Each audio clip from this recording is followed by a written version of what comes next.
তেওঁক দেখিবলৈ পাওঁ যে দুই হাতত দুটা মোনা লৈ 2 মোনা কিতাপ লৈ আহে। এতিয়া মোনা কিতাপ 2 মোনা লৈ আহি এটা মানে এনেকুৱা এটা ভাৱ দেখুৱাই যেন তেওঁ বিৰাট কিবা এটা অধ্যয়ন কৰি আহিছে, কিন্তু তোকতো মই কোনো অধ্যয়ন দেখা নাপাওঁ, কোনো অধ্যয়ন নাই। 2 মোনা কিতাপ লৈ আহিলে কিবা অধ্যয়ন কৰা হয় নেকি? ঠিক তেনেদৰে আজি বিধানসভাত আমাৰ নিয়মটো হ'ল যে যাৰ প্ৰশ্ন আহে তেওঁক উত্তৰটো আগদিনা ৰাতি তেওঁৰ ঘৰলৈ পঠাই দিয়া হয়। এইকাৰণে পঠাই দিয়া হয় যাতে ছাপ্লিমেণ্টাৰী কুৱেশ্যনটো তেওঁ প্ৰিপেয়াৰ হৈ আহিব পাৰে, কিন্তু সেইটো ডিছক্ল'জ কৰিব নোৱাৰে। তাত স্পষ্ট ভাষাৰে কথা থাকে, সেইটো ডিছক্ল'জ কৰিব নোৱাৰে। এতিয়া তেওঁ ৰাতি কুৱেশ্যনৰ এনচাৰটো পায়, কাৰণ সেই কুৱেশ্যনৰ এনচাৰটো আগমুহূৰ্ততো বদলাব পাৰে। মন্ত্ৰীৰ সেইটো অধিকাৰ আছে, আগমুহূৰ্ততো কুৱেশ্যনটো চেঞ্জ হ'ব পাৰে।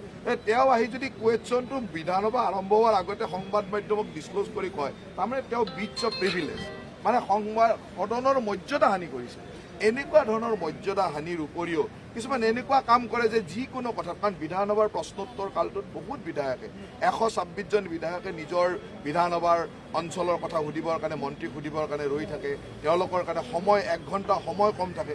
সকলো প্ৰশ্নতে থিয় হৈ এটা জকৰৰ দৰে নাচ বাগ কৰি থাকিব, এইটোতো কোনো কাৰণত গ্ৰহণযোগ্য নহ'ব। কাৰণ বেলেগ বেলেগ বিধায়কসকলে তাৰ অসুবিধা পায় সেইকাৰণে যে তেওঁলোকৰ কুৱেশ্যনটো আহিব, তেওঁলোকে তাৰ উত্তৰটো ল'ব মন্ত্ৰীৰ পৰা, বিধানসভাৰ কুৱেশ্যনটোৰ পৰা তাৰ এটা তেওঁৰ কামখিনি ক'ৰবাত আগবাঢ়িব।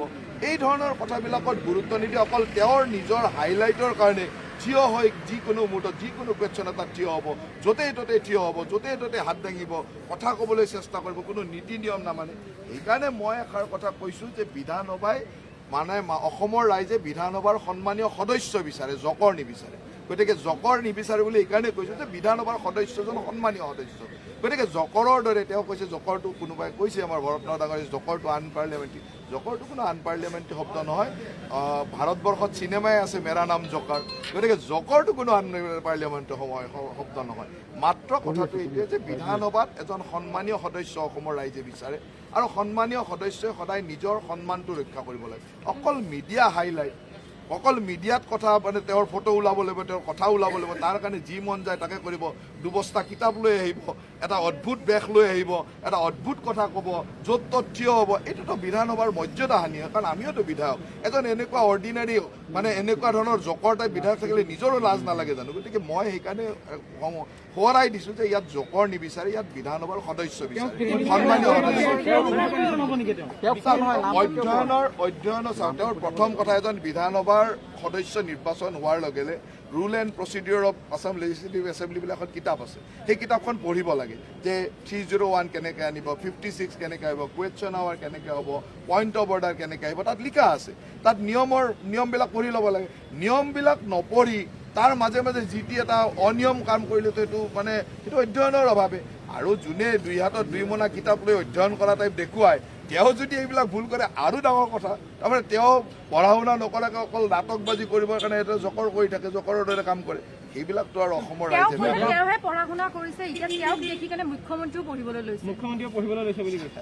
চাওক, তেওঁ যদি পঢ়া শুনা কৰিলেহেঁতেন তেতিয়াহ'লে বিধানসভাৰ প্ৰথম যিটো নীতি নিয়মৰ কিতাপ সেইখন পঢ়িলেহেঁতেন। সদস্য নিৰ্বাচন হোৱাৰ পিছত তেওঁৰতো দায়িত্ব আছিল, আৰু সেই সময়ততো জেলত আছিল, ফ্ৰী আছিল। জেল মানে কি, পেয়িং কেবিনত আছিল।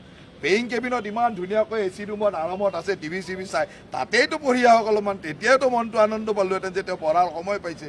গতিকে তেওঁ সুন্দৰ সময় পাইছিল, পঢ়িবৰ কাৰণে সময় পাইছিল। এইবিলাক পঢ়ি শুনি আহিলে ক'লোহেঁতেন পঢ়া শুনা কৰা বুলি। এতিয়াতো পঢ়ি শুনি অহা নাই, কাৰণ তেনেকৈ যিকোনো কথাতে থিয় হ'ব পাৰে নেকি? যিকোনো কথাতে, কাৰণ বিধানসভা।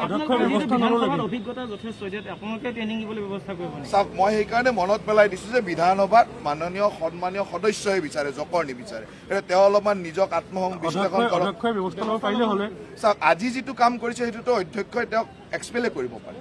মানে মইতো কওঁ যে তেওঁক এদিন দুদিনৰ কাৰণে এক্সপেল কৰিব পাৰে, কাৰণ এইটো ডাঙৰ ব্ৰিচ অফ প্ৰিভিলেজ। কাৰণ বিধানসভাৰ গোপনীয়তাৰ আমি শপত লৈছোঁ। আমি শপত কি লওঁ যে বিধানসভাৰ গোপনীয়তা ৰক্ষা কৰিম, অমুক তমুক বুলি শপত লওঁ। বিধানসভাৰ প্ৰতিজন সদস্যই শপত লৈছে।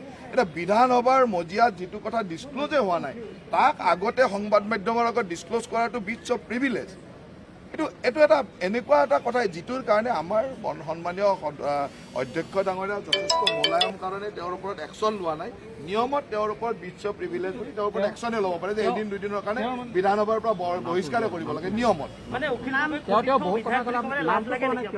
চাওক, এনেকুৱা ধৰণৰ যেতিয়ালৈকে তেওঁ এই কথাবিলাক শিকি নাহিব, যেতিয়া বিধানসভাৰ নীতি নিয়মবিলাক মানি নচলিব, তেতিয়াতো লাজেই লাগিব দিয়কচোন। কাৰণ বিধানসভাততো এনেকুৱা মানুহ, তেওঁ যদি ভাবিছে যে দীঘলী পুখুৰীৰ পাৰ আৰু বিধানসভা একেই, মানে ছেক্ৰেটাৰীৰ সন্মুখত আন্দোলন কৰা আৰু বিধানসভা একে, তেতিয়াহ'লেতো সেইটো আমি এতিয়া বুজাই দিব লাগিব।